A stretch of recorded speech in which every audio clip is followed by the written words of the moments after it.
बंदी छोड़ सतगुरु रामपाल जी परमेश्वर जी की जय हो। तन मन शीस ईस अपने पे, तन मन शीस ईस अपने पे, पैलम चोट चढ़ावे जब कोई राम भगत गति पावे हो जी, तब कोई राम भगत गति पावे हो जी। तन मन शीस ईस अपने पे, तन मन शीस ईस अपने पे, पैलम चोट चढ़ावे जब कोई राम भगत गति पावे हो जी, तब कोई राम भगत गति पावे हो जी। गुरुदेव कह रहे हैं तन मन और शीस, शीस यानी समर्पण पूरी तरह से। जब तक आप अपने ईश के ऊपर नहीं चढ़ाओगे तब तक मुक्ति प्राप्त नहीं कर सकते, वो पांचवी मुक्ति।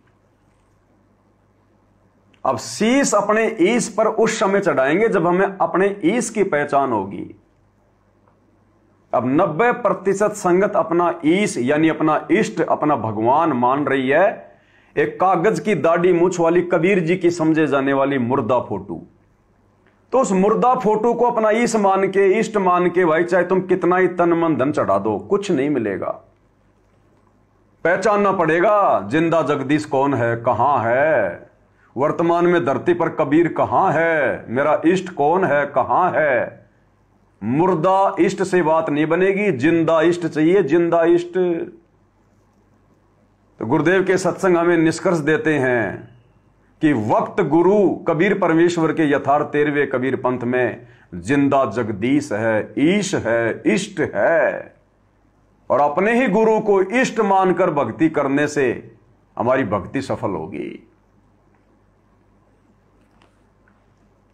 तन मन शीस ईस अपने पे, तन मन शीस ईस अपने पे, पैलम चोट चढ़ावे जब कोई राम भगत गति पावे हो जी, तब कोई राम भगत गति पावे हो जी। भाई सतगुरु तिलक अजपा माला युगत जटा रखवावे, सतगुरु तिलक अजपा माला युगत जटा रखवावे, जत को पीन सत का चोला भीतर बेख बनावे जब कोई राम भगत गति पावे हो जी, जब कोई राम भगत गति पावे हो जी। कि सतगुरु की सच्ची भक्ति में दिखावा नहीं चलता, पाखंड नहीं चलता, आडंबर नहीं चलता। सतगुरु तो अंदर से देखता है कि हम कितने भगत बने हैं, बाहरी दिखावा करके भगत बनने का ढोंग नहीं चलता। तो कहते हैं सतगुरु तिलक और अजप्पा माला, यानी अपने सतगुरु को अति पूजनीय समझकर उनकी भक्ति करनी होती है मुक्ति के लिए। सतगुरु तिलक, जैसे तिलक निकाला जाता है यहां पर माथे पर सबसे ऊपर, अति पूजनीय बताया इसको। इसी प्रकार भगत ने अपने सतगुरु को अपने शीश पर रख के चलना है। गुरु को राखिए शीश पर और चलिए आज्ञा माही, कहे कबीर उस भगत को फिर तीन लोक भय नाही। तो हमने अपने सतगुरु को शीश पे रखने का मतलब है सर्वोपरि, सर्वप्रथम, अति पूजनीय, उनके अलावा किसी और की पूजा नहीं। तब हम मुक्ति प्राप्त करेंगे। और अजप्पा माला, और गुरुदेव ने जो सुमरण का जो मंत्र दे दिया, हमने निरंतर उस पर ध्यान लगा के रखना है, फालतू की बकवादों में मन को नहीं भटकने देना। और युगत जटा रखवावे, ये लंबी लंबी जटाएं रखने से इससे हम भगत नहीं कहलाएंगे। युगत जटा, कौन सी युगत? युगत मानी युक्ति। कौन सी युक्ति? गुरु पद सेवै बिरला कोई, जा पर कृपया साहिब की होई। यानी सतगुरु ने हमें जो भक्ति की जो युक्ति बता दी, कहते हैं वो हमारी जटा है। ये लंबी लंबी जटा रखने से मुक्ति नहीं होगी। सतगुरु ने जो भक्ति की विधि बता दी, वो उस विधि से, उस युक्ति से हमने भक्ति करनी है मर्यादा में रह के, वो हमारी जटा है। और जत कोपीन सत का चोला, भीतर भेख बनावे। जत कोपीन, जैसे अपने पर्दे के ऊपर अपने गुप्तांगों को छुपाने के लिए पहले के टाइम पे जो है कोपिन पहना करते थे, आजकल ये अंडरवियर आ गई। तो कहते हैं जत कोपिन, यानी भगत ने जति होना चाहिए। अगर शादीशुदा है तो केवल अपनी स्त्री तक उसने संबंध रखने चाहिए। लेकिन एक समय भक्ति में ऐसा भी आ जाएगा, आपने स्त्री से भी वो संबंध तोड़ने पड़ेंगे। विषय वासना वाले वो जो विकार है, वो संबंध आपने तोड़ने पड़ेंगे अगर मुक्ति चाहिए तो। क्योंकि कामी क्रोधी लालची, इनसे भक्ति ना होए। भक्ति करे कोई शूरमा, जात वर्ण कुल खोई। अगर सारी जिंदगी हम स्त्री भोग करते रहे, फिर कैसे मुक्ति प्राप्त करेंगे? वो तो काल का कुकर्म है हमारे को यहीं पर फंसाने के लिए। काल अपनी खुराक पैदा करवाता है हमें विषय वासनाओं में डालकर, बच्चे पैदा करवा कर। तो एक समय ऐसा भी आ जाएगा भक्ति मार्ग में, अन्यथा विषय वासनाओं के चक्कर में पड़े रहने के कारण हम मुक्त नहीं हो पाएंगे। परमात्मा कहते हैं भग भोग्या भग उपजय, और भग से बचा ना कोई, और जो कोई भग से बचे भगत कहावै सोई। तो एक समय ऐसा भी आ जाएगा, हमने बिल्कुल यति बनना पड़ेगा। यति, जति से यति। यति वो होता है जिसका किसी स्त्री से कोई संबंध नहीं होता, शारीरिक संबंध। बाकी आपकी शादी हो गई है, बहुत अच्छी बात है, स्त्री तो आपको सहयोग देगी, वो भी भक्ति करेगी, अपनी आत्मा का कल्याण करवाएगी। तो पति और पत्नी ने फिर विषय वासनाओं को लेकर दूरी बना लेनी चाहिए इस भक्ति मार्ग में, जब आपको ये ज्ञान समझ में आ जाए कि समय थोड़ा है। तो कहते हैं जत कोपीन सत का चोला।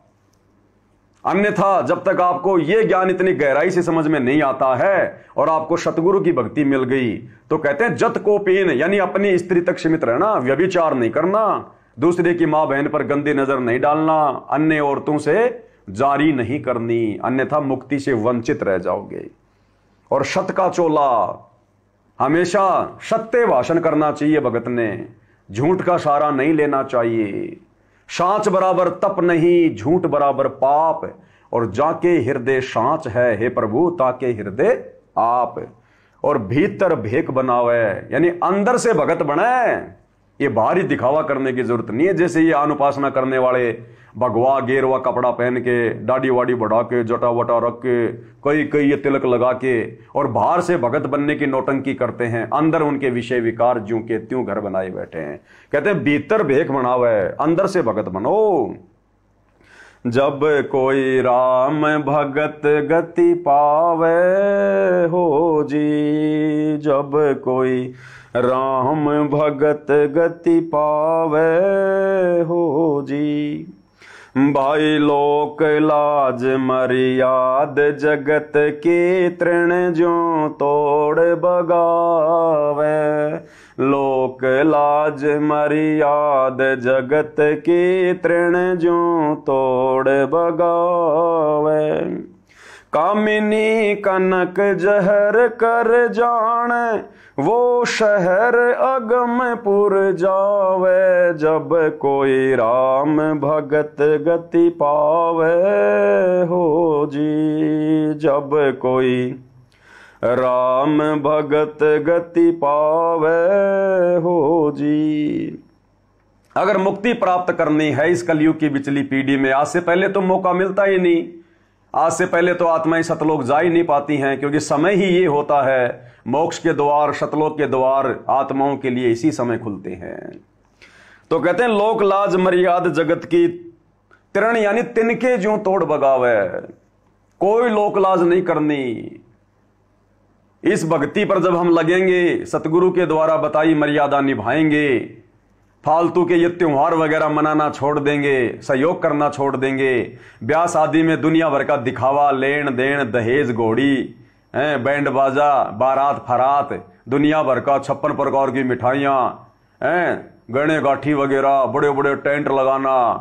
कहते हैं जब हम इन बकवादों को छोड़ देंगे, समाज की व्यर्थ की झूठी परंपराओं को, जन्मदिन मनाना, छोटी मोटी पार्टियां करना, मैरिज एनिवर्सरी मनाना, किट्टी पार्टी करना, कहते हैं जब हम इन बकवादों से, इन परंपराओं से, व्यर्थ की रीति रिवाजों से दूर हटेंगे तो जगत हमारे विरोध में आएगा, हम जगत को अच्छे नहीं लगेंगे। इसीलिए तो जगत का और भगत का 36 का आंकड़ा होता है, क्योंकि जगत की और भगत की क्रिया आपस में मेल नहीं खा सकती। अगर आप भक्ति सही कर रहे हो मर्यादाओं में रह के, तो वो लोग, वो समाज वाले, रिश्तेदार, गांव वाले, यार दोस्त, हमारे सहपाठी, हमारे वो कलीग, ऑफिस में काम करने वाले, साथ में मजदूरी करने वाले, बात बात पे हमारे को व्यंग मारेंगे, हमारी हंसी उड़ाएंगे, पता नहीं क्या क्या हमारे को उपाधियां देंगे। तू तो रामपाल बन गया है, तू तो किसी काम का नहीं, तू तो पागल आदमी है, बेकार आदमी है, भक्ति तो हम भी कर रहे हैं, ऐसा कौन करता है, ब्याह शादी में तो हम भी जाते हैं, फलाने बाबा के हम भी भगत हैं। भाई वो होंगे किसी बाबा के भगत, भाई हमें तो जन्म मरण का रोग है, और यदि हमने ये जन्म मरण का रोग कटवाना है तो सतगुरु के बताए अनुसार परहेज रखने पड़ेंगे। फिर हमने दुनियादारी नहीं देखनी। शुगर के पेशेंट को डॉक्टर ने मना कर दिया, अगर मीठा खाएगा तो मरेगा। अब वो शुगर का पेशेंट अगर किसी शादी में जाएगा, वहां तो लोग कहेंगे मिठाई खा ले। अरे बार बार शादी थोड़ी होती है, अरे वर्षों बाद इसके घर में लड़का पैदा हुआ है, तेरे को खुशी नहीं है, ले एक रसगुल्ला तो खा ले। वो कहेगा नहीं भाई, बिल्कुल नहीं खाऊंगा भाई, मैं शुगर का पेशेंट हूं, मेरे डॉक्टर ने मना कर रखा है, मेरी मौत हो जाएगी, खिलाएंगे तो भी नहीं खाएगा। इसी प्रकार आप और हम भक्ति मार्ग में जन्म मरण वाले शुगर के पेशेंट हैं, और हमारे डॉक्टर सतगुरु रामपाल जी भगवान ने जग सारा रोग यारे, जिन सतगुरु वैद्य न जाने जग सारा रोग यारे, इन्होंने हमें जो परहेज बता दिए, जो नियम और मर्यादा बता दी, जब तक हम डर कर उनको फॉलो नहीं करेंगे तब तक भाई रोग कटेगा नहीं।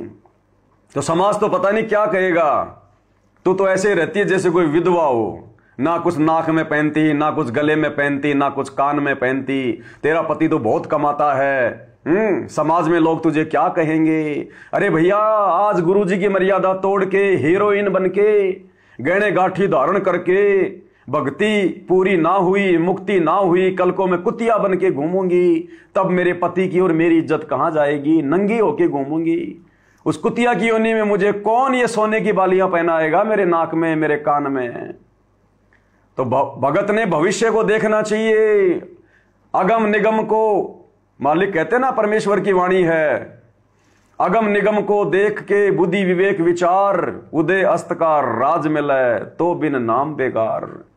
तो हमने कोई लोकलाज नहीं करनी। रिश्तेदार पता नहीं क्या कहेंगे, घर वाले पता नहीं क्या कहेंगे, गांव वाले पता नहीं क्या कहेंगे, उनका काम है कहना, वो कहते रहेंगे। हमारा काम है सतगुरु की मर्यादा निभाना, हम निभाते रहेंगे। तो कहते हैं लोक लाज मर्यादा जगत की, तिनके ज्यों तोड़ बगावे। बिल्कुल भी शर्म नहीं माने किसी की, ना किसी की कोई काली माने, ना अपने ऊपर ले किसी की बात को कि कोई बात नहीं, नादान है, बालक है, इसको आध्यात्मिक ज्ञान नहीं है, ये कहने दे इसको, इसके कहने से क्या हो जाएगा मुझे, ये मुझे कल को मुख्यमंत्री कह देगा तो मुझे कौन विधानसभा में जाके बैठा देगा, तो इसके उल्टा सीधा कहने से मेरे ऊपर क्या फर्क पड़ने वाला है। और कामिनी कनक जहर कर जाने, कामिनी यानी स्त्री। अब यहां दो बातें हैं भक्ति मार्ग में। एक कामिनी है, अपनी औरत के अलावा किसी दूसरी औरत से कोई संपर्क नहीं रखा है, शारीरिक संबंध वाले। बाकी तो स्त्री हमारी बहन भी होगी, हमारी बुआ भी होगी, हमारी मामी भी होगी, हमारी मां भी है। स्त्री से संबंध रखने का मतलब है विषय वासनाओं को लेकर, शारीरिक संबंधों को लेकर, अपनी औरत के अलावा किसी और की तरफ गंदी नजर भी नहीं। सबको आयु अनुसार बहन बेटी या मां की दृष्टि से देखा है। पर नारी को देखिए बहन बेटी के भाव, कहे कबीर काम नाश का यही सहज उपाव। और एक स्थिति फिर आपको थोड़ी देर पहले परमात्मा के आशीर्वाद से बताई दी कि भग भोग्या भग उपजय, भग से बचा न कोई, और जय कोई भग से बचे फिर भगत कहावे सोई। एक समय फिर ऐसा आ जाएगा भक्ति मार्ग पर जब आपको ज्ञान होगा, आत्म कल्याण की चिंता सताएगी, समय थोड़ा दिखाई देगा, फिर आपने अपनी स्त्री के साथ भी भाई बहन के संबंध बनाने पड़ेंगे, यानी आपने बकवास छोड़नी पड़ेगी। शारीरिक संबंध बनाने छोड़ने पड़ेंगे, विषय वासनाओं का चक्कर छोड़ना पड़ेगा। जब आपने शारीरिक संबंधी बनाने बंद कर दिए तो भाई बहन का रिश्ता ऑटोमेटिक हो गया, क्योंकि परमेश्वर की वाणी है, आग पराई आपनी हाथ दिए जल जाए, नारी पराई हो या आपनी उसको भोगे सब कुछ जाए। तो परमेश्वर काली संकेतों में बात कर जाते हैं कि जब इस आत्मा को सद्बुद्धि आएगी, कभी इसका ज्ञान योग खुलेगा, ढंग से भक्ति मार्ग को समझेगा, तब ये खुद ही दूर हो जाएगा। तो अब वो समय आ चुका है भाई और बहनों, सात संगतियों के माध्यम से परमात्मा विस्तृत खुलासा करवा रहे हैं। तो कामिनी कनक जहर कर जाने, जहर के समान। अब जहर का एक टपका भी यदि हमें पता चल जाए कि मेरी सब्जी में किसी ने डाल दिया, आदमी खाएगा क्या? बाहर फेंक के आएगा, कहीं कोई जानवर भी ना खा ले, नहीं तो वो भी मर जाएगा। तो ये कामिनी यानी ये स्त्री भोग, और ये कनक यानी सोना, जेवरात, वो सोना चाहे चांदी का हो, चाहे सोने का हो, चाहे आर्टिफिशियल हो, परमात्मा कहते हैं उसको पहनना जहर के समान होगा, फिर भगत के लिए जहर के समान। कामिनी कनक जहर कर जाने, वो शहर अगमपुर जावे। ऐसी आत्मा सतगुरु की कृपा पात्र बनती है, और फिर वो शहर अगमपुर, सबसे आगे वाला शहर सतलोक, फिर वो वहां जा सकता है, अन्यथा नहीं जाएगा। जब कोई राम भगत गति पावे हो जी, जब कोई राम भगत गति पावे हो जी। भाई जो पतिव्रता पति से राती आन पुरुष ना भावे, जो पतिव्रता पति से राती आन पुरुष ना भावे। बस पिहर में सुरत पिरत में न्यू कोई ध्यान लगावे, जब कोई राम भगत गति पावे हो जी, जब कोई राम भगत गति पावे हो जी। अपने अपने पति से भक्ति मार्ग में आत्मा का पति होता है परमात्मा, जो सतगुरु रूप में आते हैं, जैसे आज आए हुए हैं सतगुरु रामपाल जी। तो कहते हैं अपने पति से, अपने गुरु से, अपने परमात्मा से, अपने इष्ट से वो एक ही होता है, सतगुरु रूप में आया हुआ। कहते हैं उससे भगत ने इस प्रकार से लगन लगानी चाहिए, जैसे एक पतिव्रता स्त्री बहन बेटी केवल अपने पति से ही राती है, यानी लगन लगाती है। जो पतिव्रता पति से राती, यानी पतिव्रता स्त्री की लगन केवल अपने पति से लगी रहती है। वो बहन बेटी जब कुछ दिनों के लिए अपने पीहर में आ जाती है तो काम सारे करती है, खेती बाड़ी का भी, घर का भी, लेकिन उसके मन में एक विशेष चिंतन मनन चलता रहता है अपने पति को लेकर। क्या कर रहे होंगे, क्या खा रहे होंगे, कैसे रह रहे होंगे। तो ऐसे ही हम सांसारिक कार्य भी करेंगे, जो जिम्मेदारियां गुरुदेव ने दी हैं, जो जायज हैं। किसान अपनी खेती बाड़ी भी करेगा, मजदूर अपनी मजदूरी भी करेगा, बच्चे अपनी पढ़ाई भी करेंगे, लेकिन एक विशेष कशक, एक चिंतन मनन सदा अपने गुरुदेव भगवान का अपनी आत्मा में होना चाहिए।